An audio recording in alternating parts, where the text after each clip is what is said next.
Salut, c'est Jonathan. Bienvenue au podcast de ma semaine Star Wars.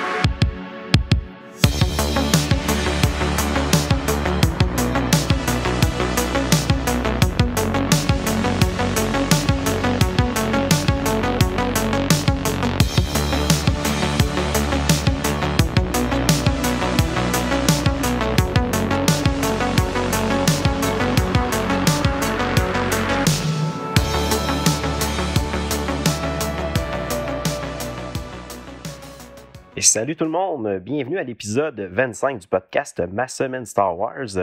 Avant de commencer l'émission, je voulais simplement vous dire que je m'excuse d'avance. Ma voix sonne un petit peu enrhumée, c'est tout simplement parce que effectivement j'ai un rhume. Donc je vais tenter de ne pas éternuer ou tousser pendant l'émission. Puis si jamais ça se produit, je vous promets que je vais prendre le temps de faire un peu d'édition puis de retirer ça pour pas vous briser les oreilles avec ça. Mais j'avais quand même le goût de faire l'émission cette semaine, surtout que le sujet est quand même intéressant. On va être rendu à lire, à parler, si on veut, du deuxième arc de la série de comics Knights of the Old Republic, les numéros 7 à 10. Mais comme je fais à chaque émission, je veux prendre le temps avant de revenir sur ma semaine en cours, ou plutôt la dernière semaine qui vient de se passer. Qu'est-ce que j'ai fait de mon côté dans Star Wars? Je peux tout de suite vous dire que je suis encore dans la lecture du roman Tron.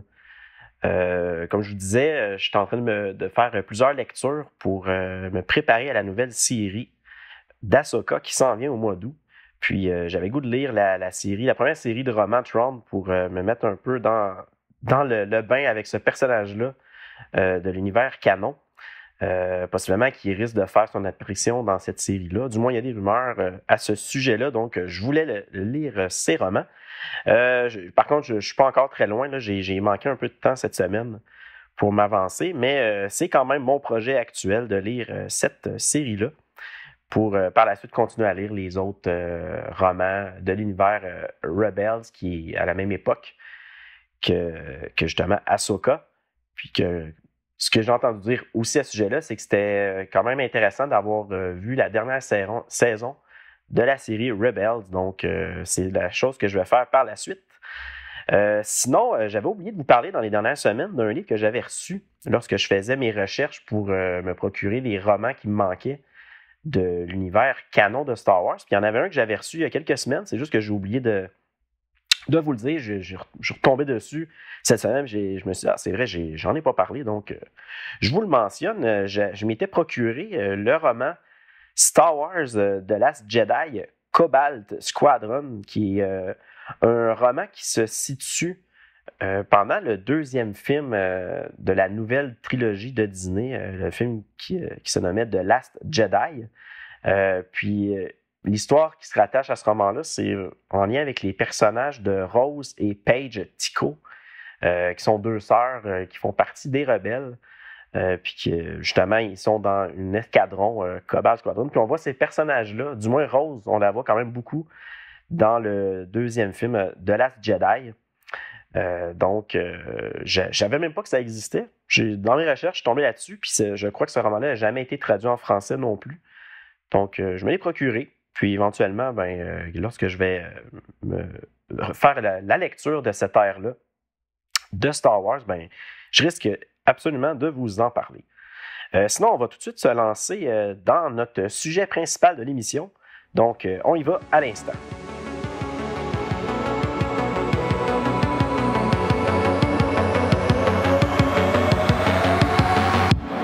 Petit résumé complet, avec spoiler évidemment, donc soyez avertis.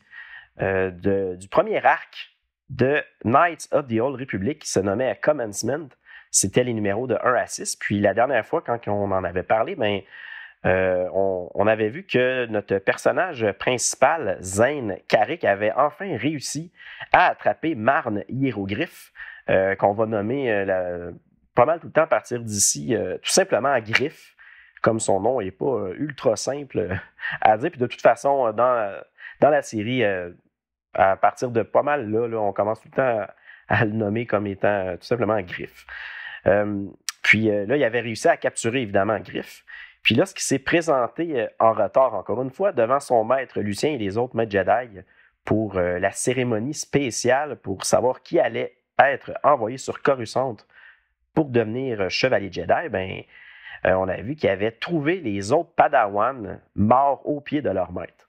Puis là, tout de suite, Zane s'était enfui pour essayer de s'échapper de ses anciens maîtres. Aujourd'hui, on se retrouve, on voit un peu une scène qui se passe dans le passé de Zane. On voit sa mère qui est en train de discuter avec Maître Vandar au sujet des pouvoirs marginaux que son fils possède dans la Force. Puis on voit aussi qu'elle est très inquiète sur le fait que son fils soit entraîné chez les Jedi, dû justement à ses pouvoirs un peu spéciaux. Puis, juste comme ça, une petite information supplémentaire, Maître Vandar, c'est un personnage qui est de la même race que Yoda, puis bébé Yoda, Grogu. Donc, encore un autre personnage de cette espèce-là qu'on connaît. Il y a aussi, évidemment, je ne sais pas si vous le savez, mais il existait un autre personnage de cette race-là qui est Yaddle, qu'on va voir plus tard dans la ligne du temps légende, mais elle fait aussi partie de l'univers canon de Disney parce qu'on la voit dans un des films de la prélogie de Disney. Donc, c'était juste une petite information que je voulais vous dire comme ça pour ceux qui ne le savaient pas.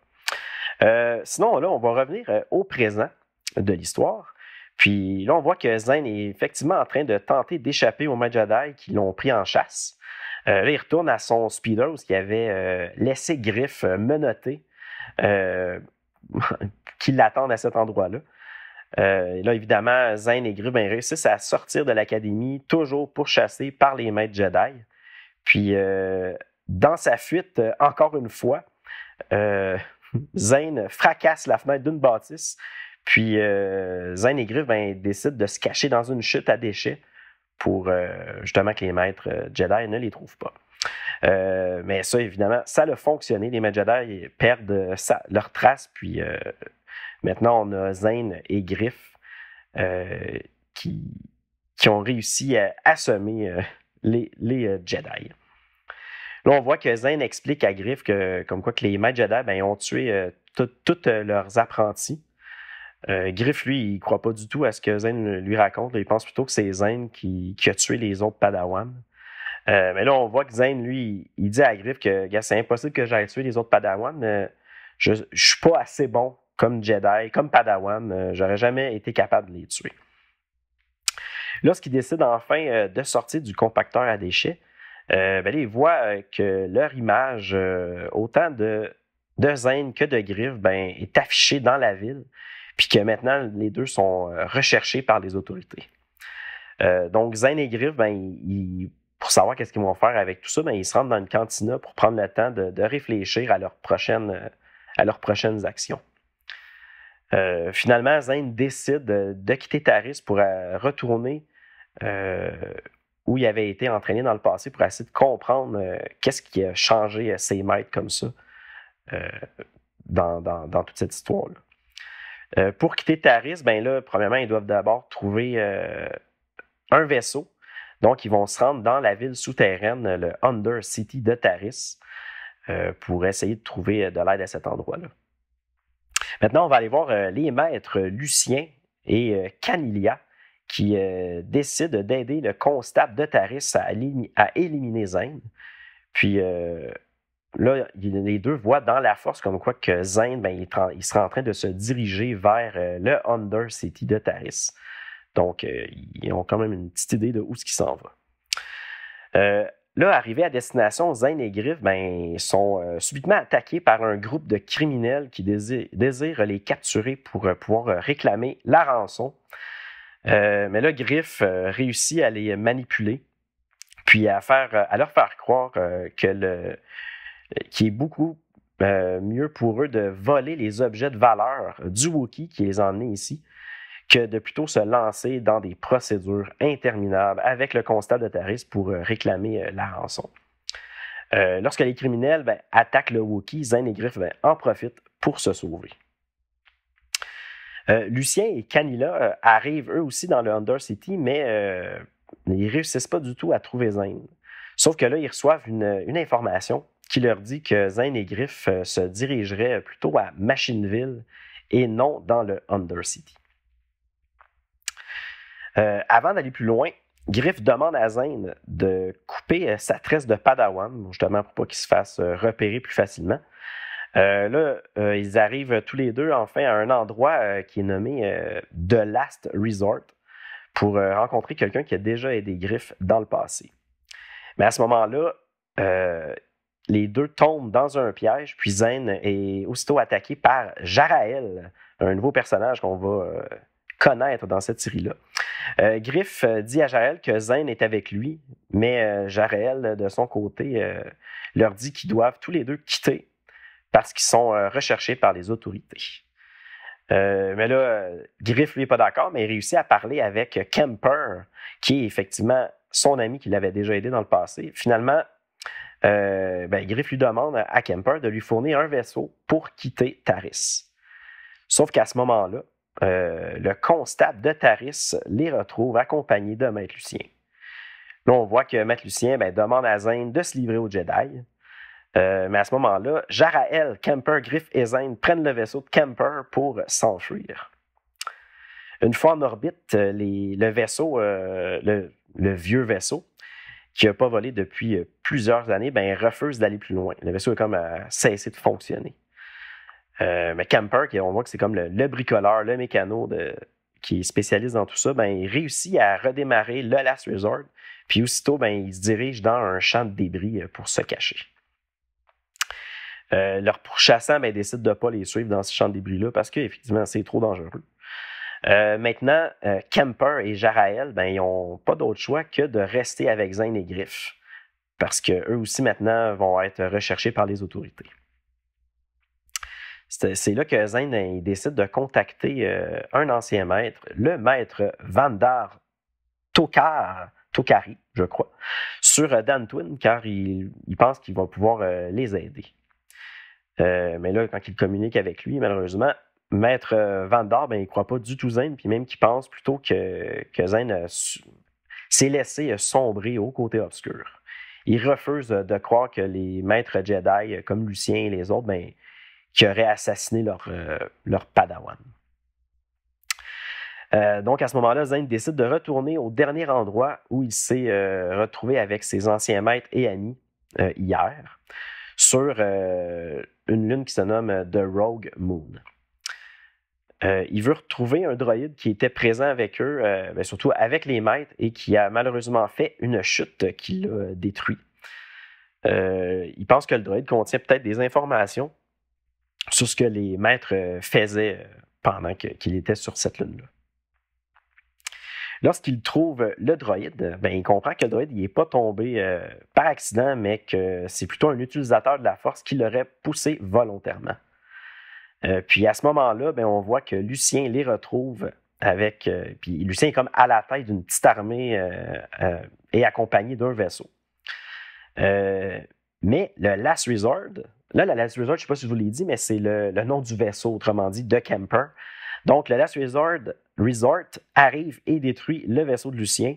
Puis à ce moment-là, Zane, Jarael et les restes du droïde qui se nomme Elby montent à bord du vaisseau. Puis là, Kemper, entre-temps, il réussit même à réparer Elby. Puis il réussit à retrouver le dernier enregistrement stocké dans la mémoire du droïde. Puis là, qu'est-ce qu'on voit dans cette mémoire-là? On voit que Lucien et les autres maîtres on voit qu'ils ont eu une vision de la destruction de l'Ordre Jedi et de la République. Ils ont vu comme un Sith en armure rouge, plutôt en scaphandre rouge. Puis là, à ce moment-là, ils sont convaincus que c'est un de leurs Padawans. Parce que quand les maîtres étaient sur la lune Rogue Moon avec leurs Padawans, c'était pour faire une sorte d'épreuve dans leur entraînement. Puis les Padawans étaient habillés en scaphandre rouge sur cette lune-là. Donc, c'est pour ça qu'en voyant ça, les maîtres Jedi sont convaincus que c'est leurs Padawans qui vont créer cette destruction-là de l'Ordre Jedi et de la République. Puis c'est à ce moment-là qu'ils ont décidé qu'ils devaient tuer leurs Padawans. Puis en plus de ça, on voit même le moment où Lucien détruit le droïde Elby pour s'assurer de ne pas laisser de preuves de leur discussion. Là, on revient à bord du vaisseau. Puis on voit qu'il y a une alarme qui se déclenche, puis le vaisseau est pris dans un rayon tracteur d'un vaisseau de chasseurs de primes. Encore une fois, Griff réussit à négocier avec les chasseurs de primes. Puis il réussit à les convaincre comme quoi qu'ils peuvent garder Zane, mais que les autres vont être libérés. Puis qu'évidemment, Zane, lui, va être amené et livré sur Coruscant. Puis là, on voit comme une autre petite scène un peu comique entre Griff puis Zane. Ben là, Griff lui dit à Zane d'utiliser ses trucs Jedi là, pour essayer de s'en sortir seul quand il va être avec les chasseurs de primes. Évidemment, Zane réussit à s'échapper. Puis là, à ce moment-là, il veut prendre le Last Resort et disparaître. Mais là, on voit Jarael qui le surprend et lui dit que s'il se sauve, ben Camper et elle seront en danger. Elle a toujours juré de protéger Camper depuis que lui, à son tour, l'avait sauvé. Donc, c'est pour ça qu'il est très, très, très motivé à ne pas laisser partir Zane. Donc, à ce moment-là, pour mettre fin à la vision des maîtres Jedi, Zane décide de se rendre aux Jedi. Donc, un peu plus tard, on voit que un des pirates conduit Zane au maître Jedi sur Taris. Puis c'est à ce moment-là que Zane lui apprend que les 5 maîtres Jedi font partie d'un groupe secret qui s'assure qu'aucune nouvelle guerre des Sith va se reproduire. C'est comme leur mission, là. C'est pour ça qu'ils sont très extrêmes comme ça. Puis c'est pour cette raison-là qu'ils ont décidé de tuer leur Padawan. Ils ne voulaient pas faire la même erreur que l'ancien maître de Exar Kun avait fait dans le passé. Là, au moment où Lucien se prépare à tuer Zane à son tour, il y a une grosse attaque qui survient. Puis là, on voit un Jedi en armure rouge, comme dans la vision, qui surgit de l'explosion. Ce Jedi-là, finalement, c'est Jarael qui était déguisé, qui est venu sauver Zane. Puis là, Jarael et Griff avaient décidé de rebrousser chemin puis venir sauver Zane parce que c'était jamais arrivé avant qu'une personne fasse ce genre de sacrifice-là pour eux. Là, on fait un petit bond dans le temps. On est comme rendu 3 semaines plus tard, alors que Lucien et les autres maîtres Jedi doivent quitter Taris, qui est pris dans des émeutes pour se rendre sur Coruscant. Puis là, à ce moment-là, ils reçoivent un message de Zane Carrick. On voit que Zane dit à Lucien qu'il va les traquer un par un jusqu'à ce que le dernier confesse et le lave de tout soupçon. Donc, c'est comme ça que se terminait le premier arc de la série Knights of the Old Republic.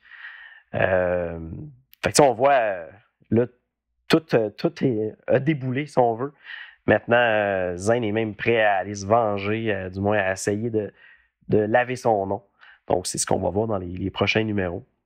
C'était vraiment bien. J'aime beaucoup Knights of the Old Republic. Là, pour un Jedi un peu maladroit, qui n'est pas confiant en lui-même. Là, c'est quand même c'est le fun comme série de comics. Aujourd'hui, on va faire un petit résumé de du deuxième arc de cette série-là. Cette série-là est en 4 numéros, mais je dirais 3 numéros pour l'histoire principale. Puis, dans le milieu de ces 3 numéros-là, il y a un numéro qui est comme un peu un interlude, là, qui va nous permettre de voir un petit peu le passé de certains personnages. Donc, aujourd'hui, je vais faire un petit résumé sans spoiler, juste pour vous donner un aperçu de ce qui s'en vient pour le prochain épisode. Donc, le nom de cette série-là en 4 numéros, c'est Flashpoint. Encore une fois, la série a été écrite par John Jackson Miller. Puis au dessin, cette fois-ci, on a Dustin Weaver. La série est parue, en tout cas le numéro 7 de cet arc-là a été paru le 26 juillet 2006 chez Dark Horse Comics. Puis encore une fois, comme ça va être pour tous les numéros de Knights of the Old Republic, ça se situe 3964 ans avant la bataille de Yavin, donc avant le 4e film de Star Wars. Donc, petit résumé. Cette fois-ci, on se retrouve sur la planète Vanquo, une colonie minière à la frontière de l'espace contrôlé par la République. Là, on voit que dans le but de se réapprovisionner en nourriture et en matériel, Zane et ses nouveaux amis réussissent à tromper un groupe de la colonie minière en leur faisant croire que les Mandaloriens les attaquent.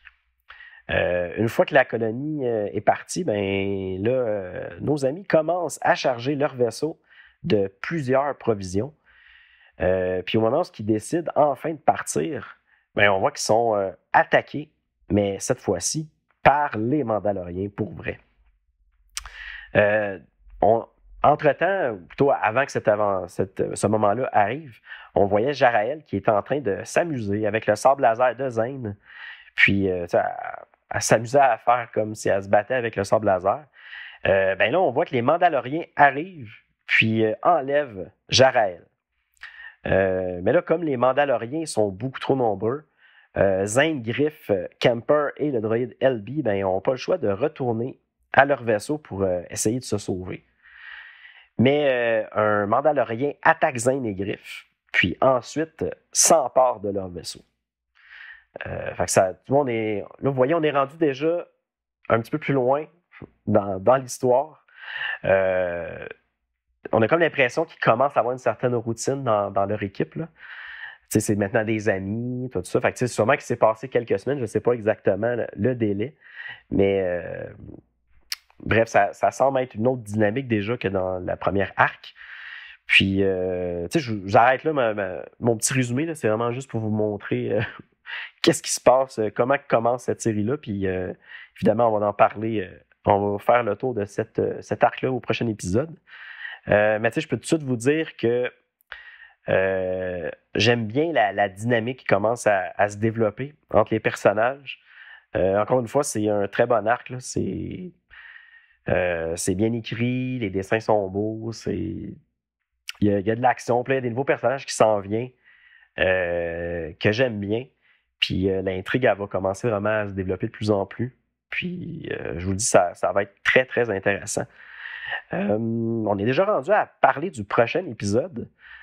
Prochain épisode, on va voir un autre petit arc, plus petit cette fois-ci, parce que c'est seulement en 2 numéros, le numéro 11 et 12. Donc, on va parler de ça.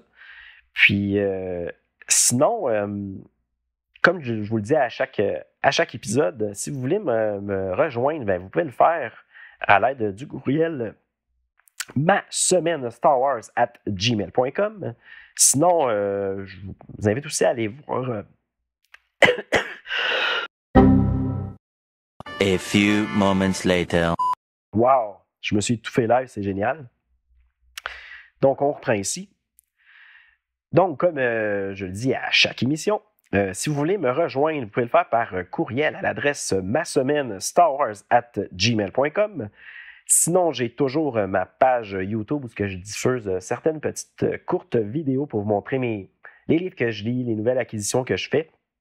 Puis aussi, les épisodes sont disponibles à cet endroit-là, si vous le voulez. Page Facebook, Instagram et Twitter, c'est toujours actif. Je partage certaines informations à cet endroit-là. Sinon, le podcast est disponible sur Apple Podcasts, Google Podcasts, Spotify, iHeartRadio, Deezer, Stitcher, TuneIn, Amazon Music et sa plateforme Audible. Excusez-moi encore pour cette semaine avec ma voix un petit peu enrouée et avec mon souffle qui me semble des fois manquer. Mais j'avais quand même le goût de vous sortir cet épisode-là en espérant que ça soit pas trop pire à écouter. Mais de toute façon, je vois le temps, là, puis ça sera pas un énorme épisode. Donc, je pense que ça va être correct qu'on va s'en sortir comme ça pour cette semaine. Donc, encore une fois, merci d'avoir été là. N'oubliez pas de partager l'émission, d'en parler à vos amis, ceux que vous connaissez, qui s'intéressent à Star Wars. Moi, plus qu'il y a de monde qui écoute, plus que je trouve ça le fun de vous diffuser du contenu. Donc, je vous dis à bientôt. Puis, allez lire du Star Wars, allez écouter du Star Wars. On se revoit la semaine prochaine. Salut!